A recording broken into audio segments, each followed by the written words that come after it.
ป๊าดกูเดินทางมาหอดสมัยใหม่ปานนี้เลยติสมัยที่บักเล็บแมวเป็นราคาสมัยที่บักตะกบมีออนไลน์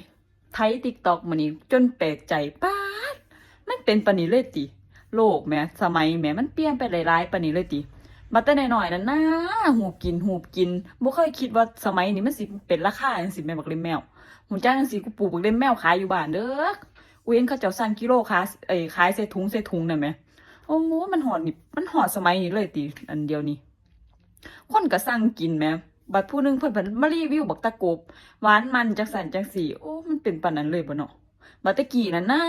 โต๊ะขี้ดินป่านขี้ดินเต็มอยู่นกจิกไก่จิกเต็มอยู่บ่เคยคิดว่ามันสิเป็นราคาปานนี้บาดที่นี่พอมาเห็นมื้อคืนน่ะมั้งไถ TikTok เบิ่งไถ TikTok พอป๊าด